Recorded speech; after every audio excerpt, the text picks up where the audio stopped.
Assalamualaikum warahmatullahi wabarakatuh. Perkenalkan, nama saya Radius Prawiro, NPM 1923-169, kelas B3 MM2. Baiklah, kali ini saya akan mengerjakan tugas UTS dengan mata kuliah organisasi dan kepemimpinan dengan dosen Ibu Fitra. Baiklah, di sini ada 4 pertanyaan yang diberikan oleh Bu Fitra yang akan saya paparkan satu persatu. Soal yang pertama yaitu berjudul, menurut Anda jelaskan hubungan gaya kepemimpinan dengan tingkat kinerja karyawan di organisasi atau perusahaan. Menurut saya, gaya kepemimpinan yang baik di dalam suatu perusahaan yaitu seorang pemimpin dapat memotivasi karyawannya dan membangun kedekatan emosional yang baik daripada atasan dan bawahan. Dengan demikian, apabila tak terjadi hubungan yang baik antara pimpinan dan bawahan atau antara pemilik perusahaan dan para karyawannya, maka hal-hal yang tidak adanya tenggang rasa dan lain-lain, adanya batasan-batasan antara bawahan dan atasan itu tidak ada. Jangan sampai terbangun adanya sekat yang sangat signifikan antara pimpinan dan bawahan. Lebih baik seorang pemimpin itu atau kepala perusahaan itu sedikit banyak harus mengetahui keadaan di lapangan terkait itu di bagian daripada bidang-bidang perusahaan di dalam perusahaannya.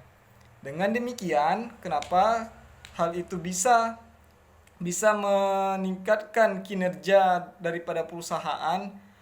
Karena apa? Karena karyawan akan terasa nyaman terhadap pemimpinnya, gitu kan.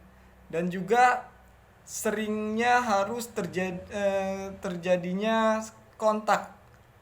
Kontak dalam artian komunikasi yang baik antara pimpinan dan bawahan.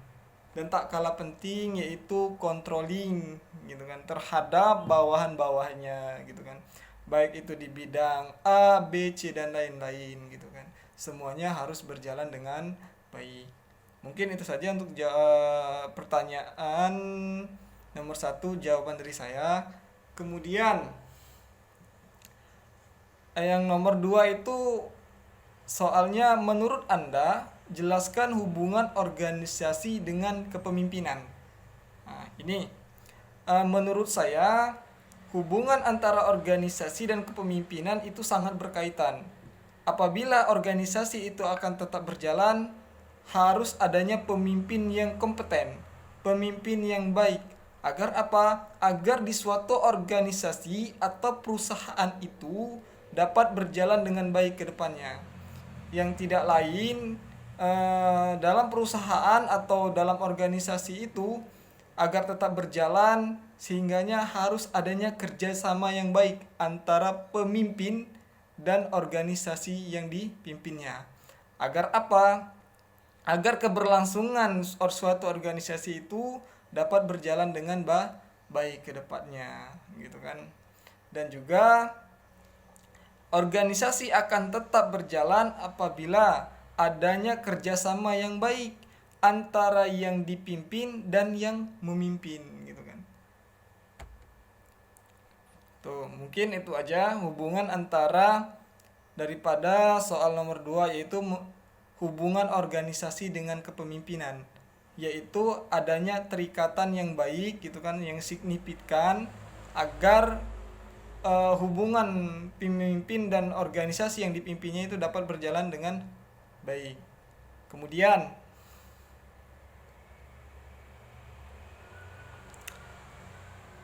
gaya kepemimpinan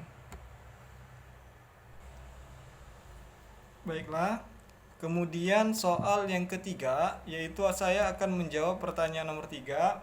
Menurut Anda, bagaimana gaya kepemimpinan yang baik untuk dapat mengatasi masalah konflik di organisasi?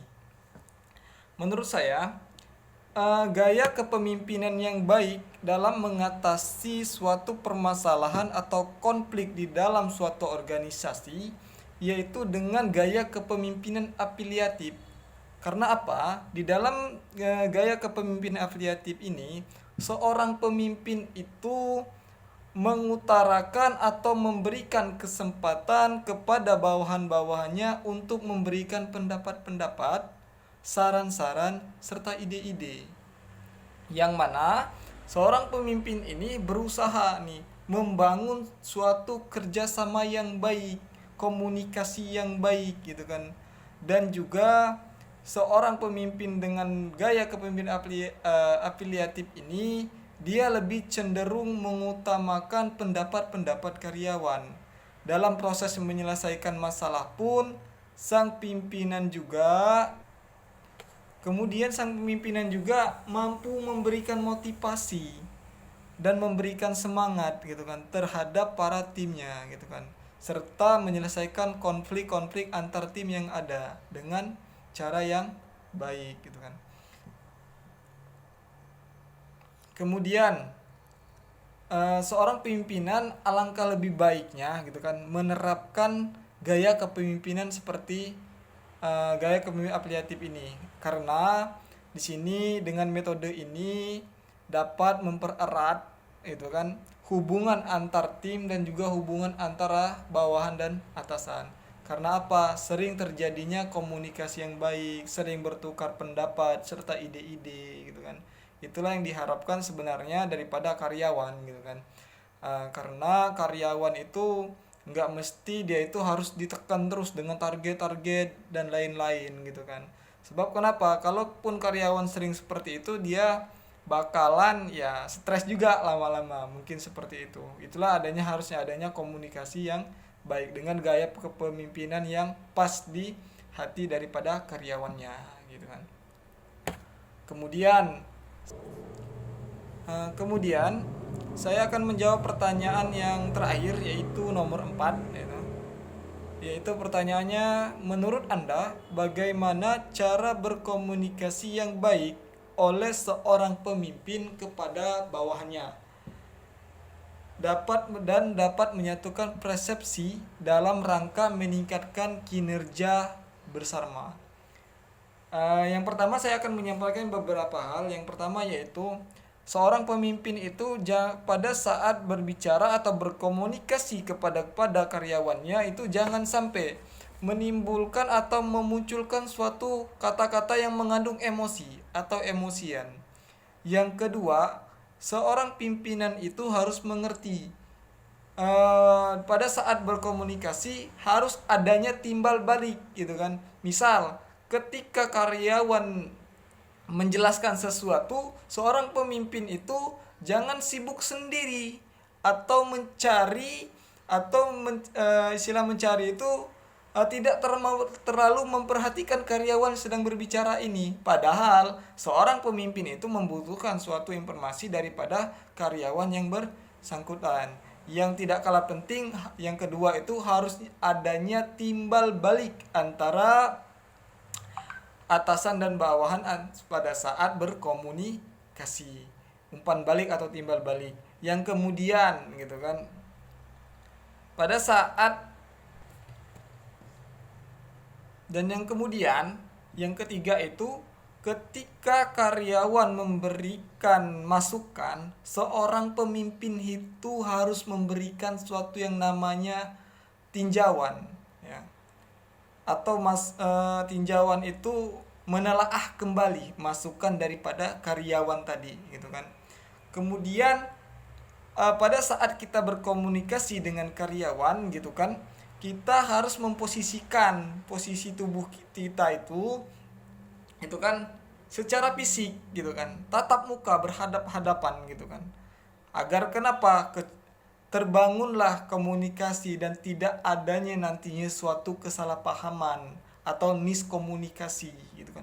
Terkecuali dia berkomunikasi melalui telepon atau media sosial gitu kan. Itu pun tidak perlu membutuhkan secara tidak langsung tatap antara fisik gitu kan. Dan kemudian seorang pemimpin itu jangan hanya berkomunikasi pada saat ada perlunya saja gitu kan. Kalau nggak perlu gitu kan, nggak komunikasi, atau lewat depan karyawan nyelonong-nyelonong aja gitu kan, nggak menanyakan kabar gitu kan. Tidak menanyakan keadaan gitu kan, situasi pribadi gitu kan. Meskipun hal ini bukan hal yang besar gitu kan, adalah hal yang kecil, ini dapat berpengaruh nih terhadap psikologis daripada karyawannya.